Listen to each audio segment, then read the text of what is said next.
Hello, Farlanders. My name is Kurt. Welcome back to Farlands or Bust. This, my friends, is episode 777 for your March 27th, 2020. Wolfie is unimpressed.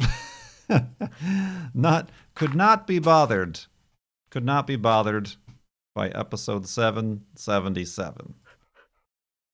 But we're bothered because we're going to grab Wolfie and continue west towards those far lands here. This episode being recorded Thursday, live on Twitch. And then the episode should be coming out, like I said, Friday, March 27th, 2020. If I can navigate my way around this precarious situation I've found myself in. There we go. Continuing west towards the far lands. And continuing to raise money for charity. Raising money for PAWS, P-A-W-S, Progressive Animal Welfare Society.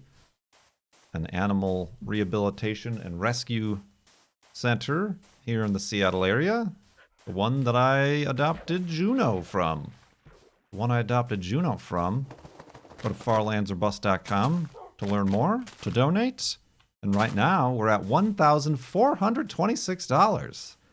I think we've seen a pretty significant jump. It feels like we just passed $1,000, but now almost 50% of the way beyond that? Is that the right way? 150%?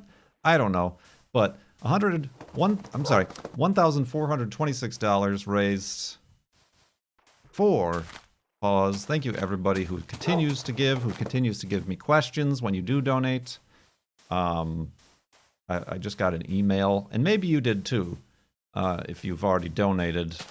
It seems PAWS might add you to their email list. You could unsubscribe if you want, but where they talked about how they're still up and operational, however, how there have been obvious changes to how they're operating in the current world, let's call it. So your dollary dues that you've donated are still doing work, if not more work now than ever. So I do appreciate it. And of course, it always gives me an additional inspiration to continue the journey. Ooh, I can go right through here. Don't mind if I do. Indeed. So this episode's coming out on the 27th, but the 28th is the 9-year anniversary of when I started walking to the Farlands. What's that spooky, dungeonous, dark, dreary area over there?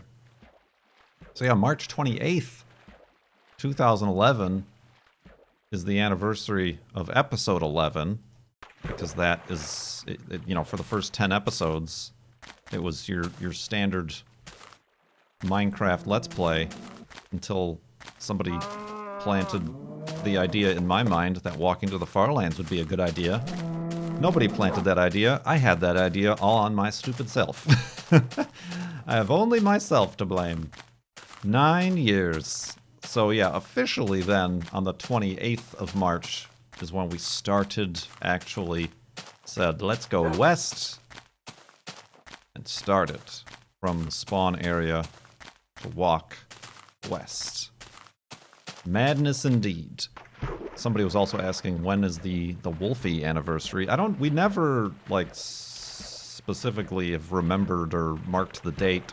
I think it was episode 32. So it was some episodes into the actual Farlands expedition. Of course, this was after we tamed that entire pack of wolves that were quite annoying. Quite annoying. And then they just disappeared. They just disappeared and left us. They didn't die or anything. They just didn't follow us along a long oceanic journey. They just stayed behind. And then a few episodes later, we got Wolfie.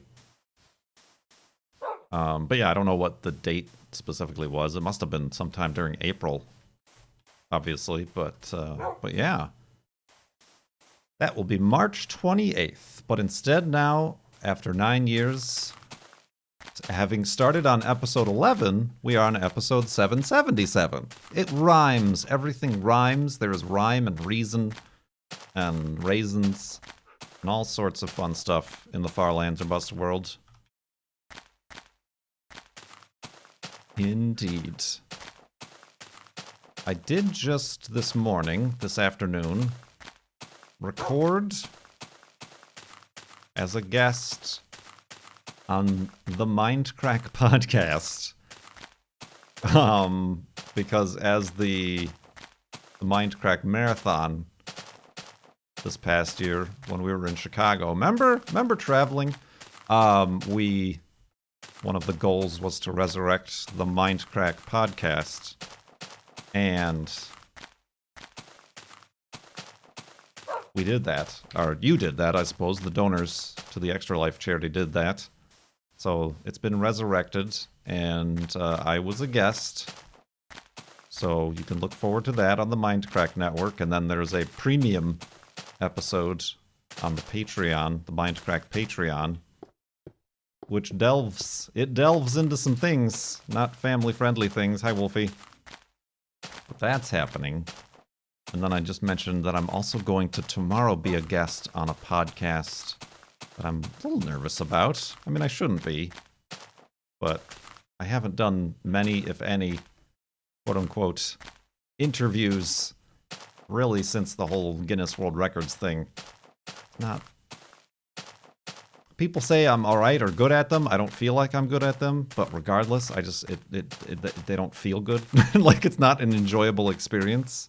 It's like, would you like to go to the DMV? Why? No reason, but would you like to go? That's how I feel about being interviewed, or interviews, or whatever sort of stuff like that. So, but no, this is I think, going to be a chill conversation. Person I've never talked to in person before, but know of and have talked through Twitter and Twitch and things like that with, but indeed. So yeah, things are happening. And then of course this can be listened to as a podcast, and then there's the Ranwin Parked podcast. I mean, I gotta pick my cars for this week. Gotta pick my cars. Boop. Indeed. What was that noise? Oh, probably squids. God, that was scary. Are we not? Here, let me just... No, we're still only two pixels off. 2 texture pixels off. Seems like a lot more, doesn't it? But it's not. Boop. I've had some estimations that it's not going to happen for like another 2 years or something like that. I don't know. I don't do that math stuff. Estimations or anything like that. I don't do any of that crazy numbers game. I mean, all right, here we go. It's hard not to talk about the elephant in the room. And I mentioned this maybe in the last episode, maybe in my streaming. I don't remember what I said. But, yeah, this whole pandemic thing, huh? How about that? It's impossible, and I was thinking about this during the podcast, the Mindcrack podcast. I didn't mention it, but I remember listening to the first couple episodes of the Mindcrack podcast where they did talk about the pandemic and the news related to it, and you simply can't do that unless you are like an official news person, because anything you talk about in 24 hours is going to be out of date and inaccurate. But I do feel like there is a space to talk about our own personal agreements, our own personal experiences or feelings, because that's something we can all share, and that tends to be, like I said, personal, and not really means of statistics or accuracies or facts or news or anything like that. And I also recognize that not everybody wants to keep hearing about it, because that is all there is. That is all there is right now. And then at the same time, that is all there is right now. I was doing my intro to this stream, and I'm like, what's new, everybody? And then people are like, well, the world has shut down, so nothing is new. That's very true, and for good reason. So just yeah, I don't have any. I'm not going to go into a big spiel about it. I don't have anything to say, but that's just my ongoing about it. So, Wolfie, let's go to sleep and continue in the morning.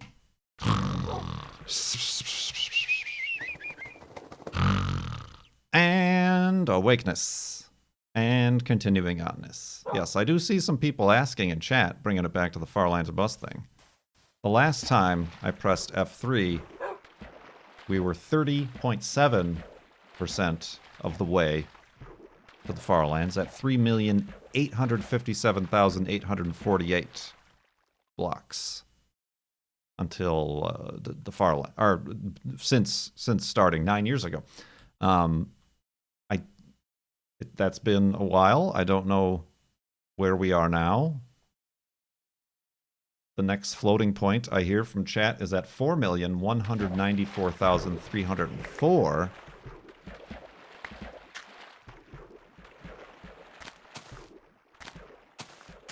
$5 years? Really? It's been 5 years since the last floating point offsets? That can't be right. That can't be right, Mr. Pig. No, that's wrong, right? No. I feel like I made that clip 2 years ago. I don't think that's right. It might be right. We had a couple long seasons here. That's what the website says. Well, I gotta tell you, farlandsorbust.com isn't always the most accurate source of information, but Forest Cat Peter just confirmed. Really? Really? What episode was it? April 10th, 2015? Ah! I have been slowing down. Yes, I understand that. I used to do 3 episodes a week.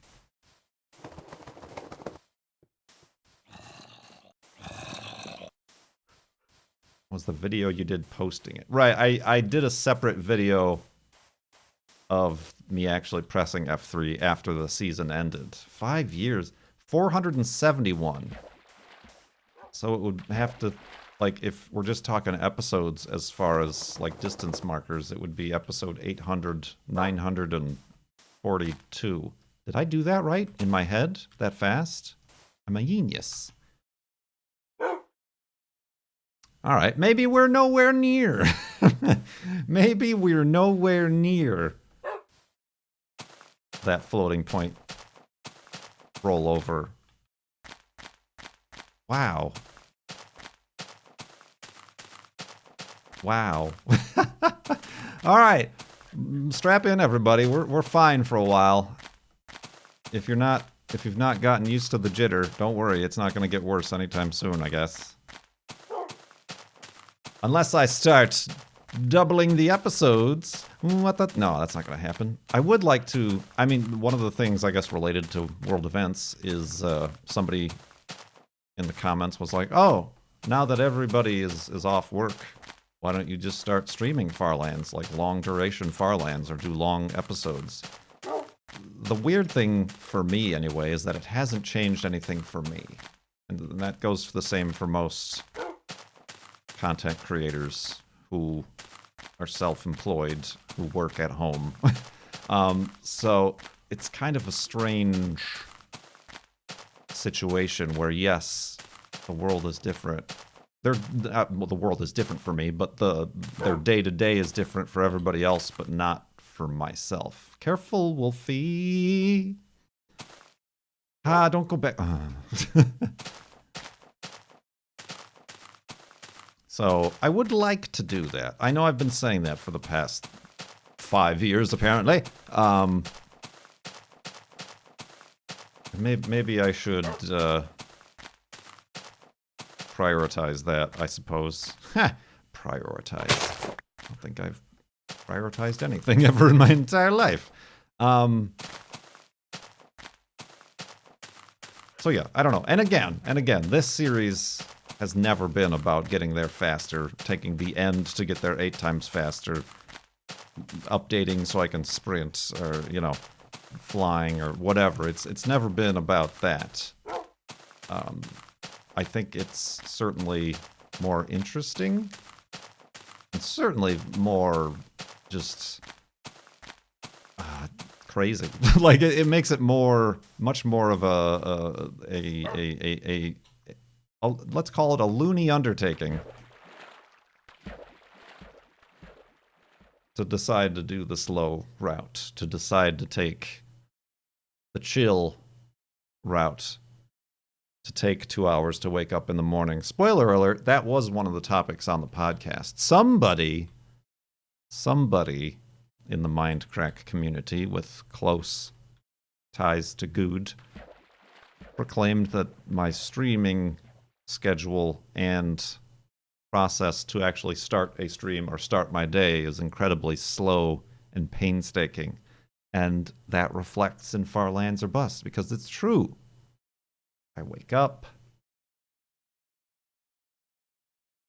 I put on my clothes, I go into the kitchen, start the coffee, which is a long process because I grind my beans, I wet my filters, and all that stuff. I go downstairs, take Juno out, I feed Juno, take some time to give her some scritches and attention, come back upstairs. Coffee's usually done by then. Make my oatmeal, which requires a whole bunch of things and took a lot longer before we got this microwave. Pour the coffee, sit down, open up my tablet and look through my news feed. That usually takes a while, and then I have another cup of coffee, the final cup of coffee I bring into the office and go through the stuff that I can't look at or do on my tablet here in the office. I finish that cup of coffee, then I brush my teeth, take a shower if I need to, then I'd go down and it used to be I would take Juno on a walk or do whatever, and then I wouldn't be able to stream after all that, and then, you know, by the time I'd done with that, I'd eat lunch, and then I would stream, so yeah, it would be 2 o'clock or 3 o'clock or something like that. Of course, now that the girlfriend is home, because she had to close up shop due to a recent stay-at-home declaration, and so like today was her first day off. She took Juno out, which is helpful, and I was able to spend 2 hours in the morning recording a podcast. So yeah, I as you know, as opposed to some people who are just like, blub, blub, I'm up and ready to go in 15 minutes. I could do that, but I would be very sad very fast. And like I can do that if I have a flight to catch or some appointment to make, but I take a long time. I also have a long go to bed process too. Not super long, but like wash my face, brush my teeth, take out my contacts, go to the bathroom, you know, whatever, change into pajamas, get in the, you know, instead of just some people just go bloop bloop in bed and they're dead. In bed and they're dead. And they're done.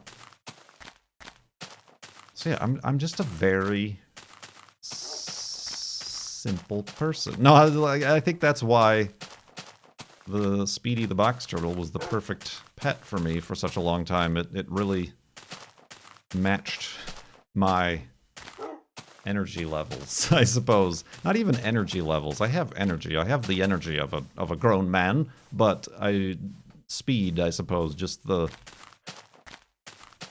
pace at which things transpire that I am comfortable with.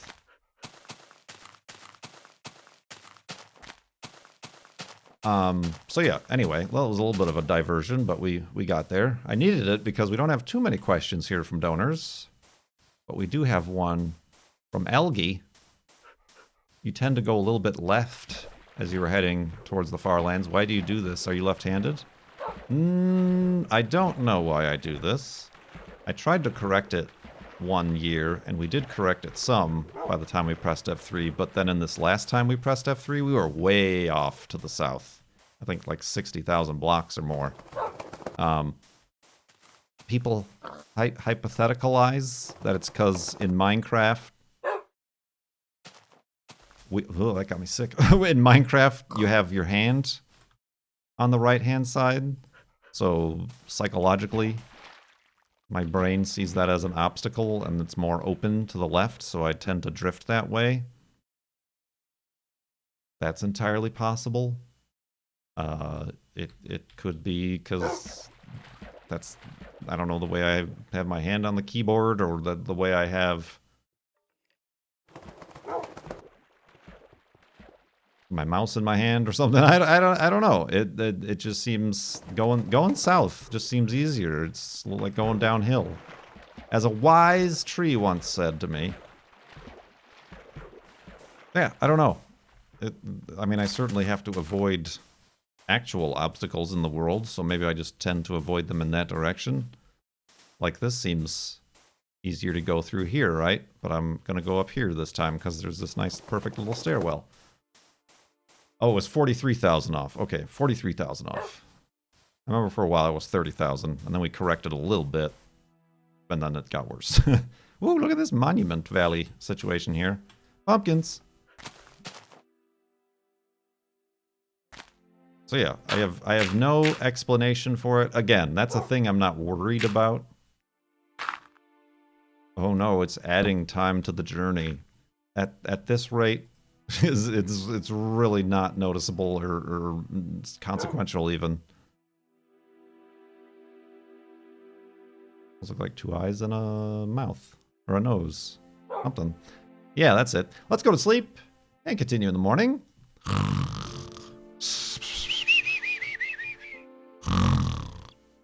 And the pumpkinness. Is this a lonely pumpkin?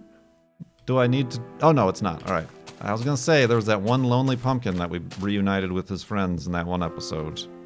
That might be my new mission in Farlands or Bust. But this guy's got some guys. He's got some guys. Oh, look at this place, though. Look at the pumpkins on this place.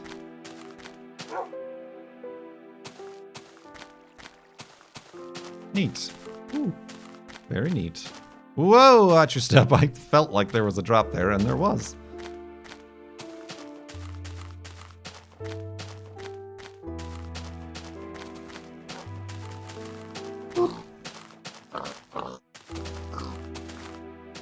Get that pig. You did it. Ooh, that was a wet pig. Oh, man. Indeed. So, we got another question from John. A succulent pig. John actually had a few questions here. You mentioned one reason for switching intros is because Farlanders tend to only watch Farlands rather than watching all your other videos. Do you say this because you see it in analytics? No, I never look at analytics. That is the least helpful thing you can do. I for one love watching most games that you play in addition to this series. Well, I obviously realize that there are exceptions to the rule and everybody has their own trends and preferences.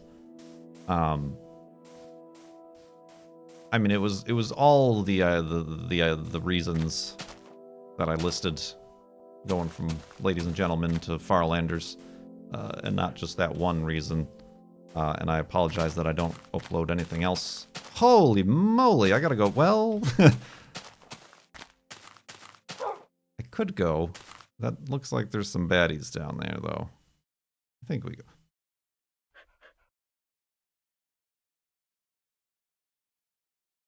Okay, let's go this way, maybe.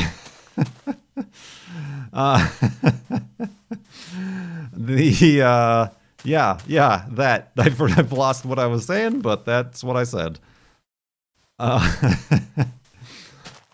the next question John had, car question. You seem to like unique vehicles. Between your Corolla and the SVX, well, the Corolla is the least unique vehicle. Specifically speaking, it's the most popular car in the entire world as far as like number of cars sold since its inception. But no, I see what you mean. It's a unique vehicle in that it's not, you don't see them anymore, and it's not like I'm gonna get a collector car, a Corolla. That's generally not people's first idea. It wasn't my first idea either. You don't seem to go for the common car guy vehicles like Miatas. I guess to me, there's a difference between,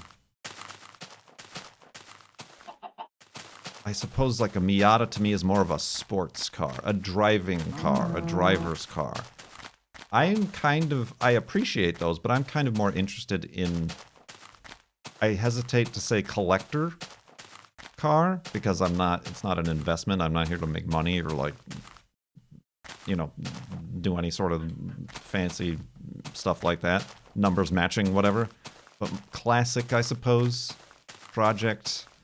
Probably classic is the word. Classic would more align with what I think about cars in that regard. When you were about to say car guy vehicles, I was going to think like, a Camaro or an old Mustang or a Bel Air, which would also be true, but that is honestly a lot more about budgetary reasons than the type of cars I like. What are some of your favorite unique, weird cars? I myself tend to put uniqueness at the top of my list when looking for vehicles. I don't want to drive the same WRX that everyone else in Pennsylvania does.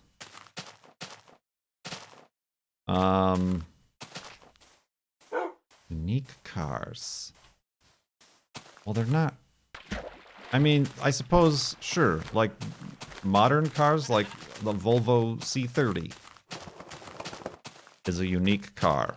It failed because it was unique and didn't find a market enough worth sustaining. Along the same lines, the car that inspired it, the Volvo P1800D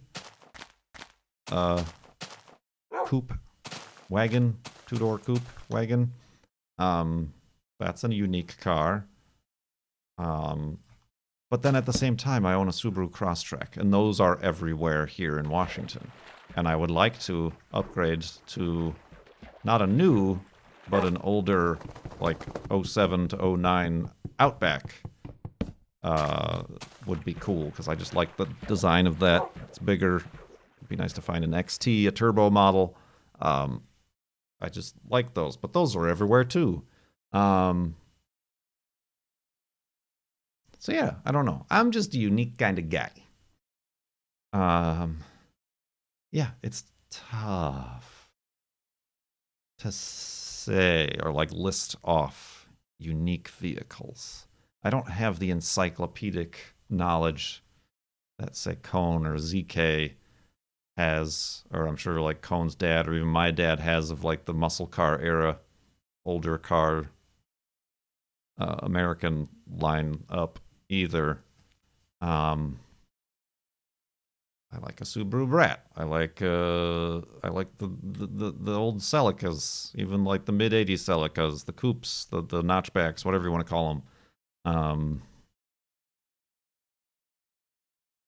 I don't know. It's I think we've talked about this in Random and Parked, where like, yeah, you could, like, that's also could be easy mode, which is nothing wrong with that. But like, you could get I don't know, a '68 Mustang or whatever, and they make all those parts in catalogs. You can replace and do this and do that and customize and modify, and there's hundreds of thousands of them everywhere, which is fine.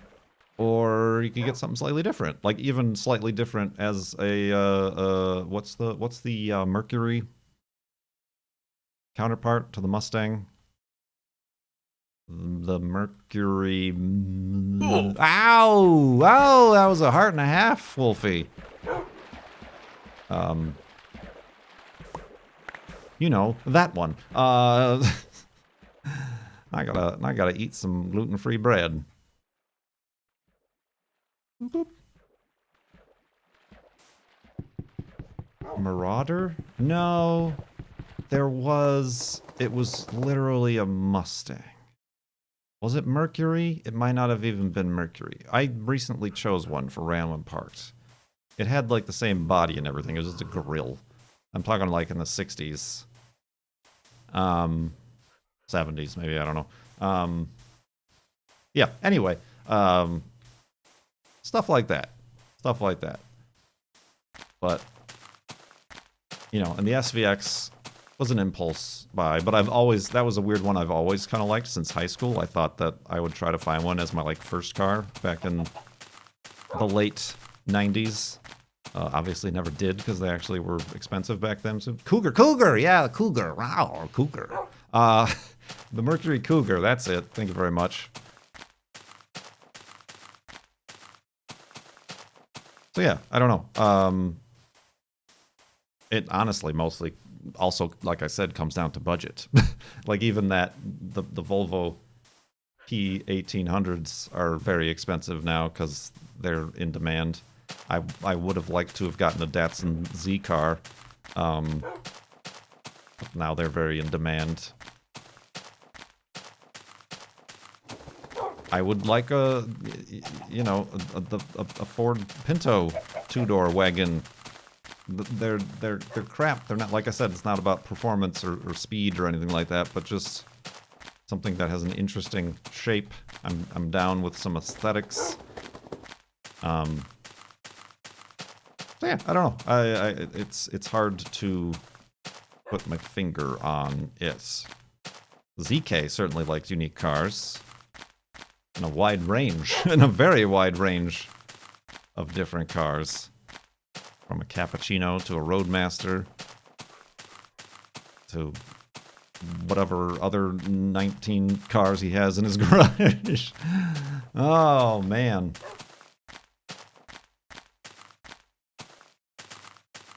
Indeed. So yeah, variety is the spice of life. Also, at the same time, I do think a 57 Bel Air is a cool car that I wouldn't mind owning. Never will. Never can. Just can't do it. Not gonna do it. Whoop. Hi, Wolfie. There you go. But what I am gonna do is make the final hidey hole of the episodes. And remind you that farlandserbust.com is where you can learn more about the series, as well as donate to our charity fundraiser for Pause here in Seattle. Boop, boop. Let's see here. Let's see here.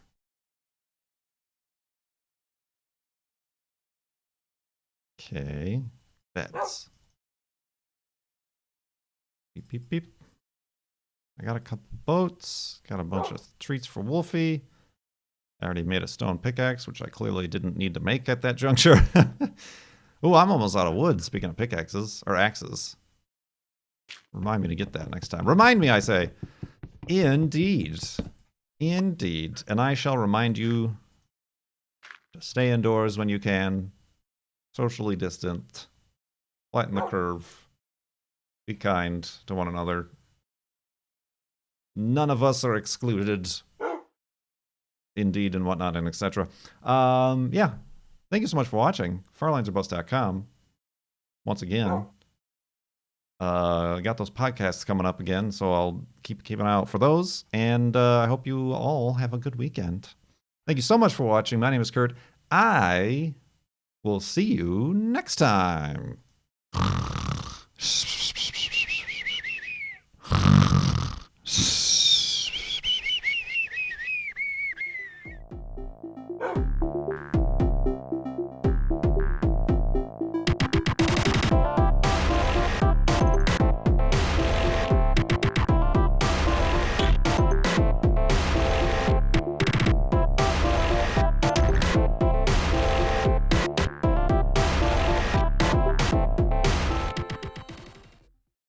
No, that's wrong, right? No.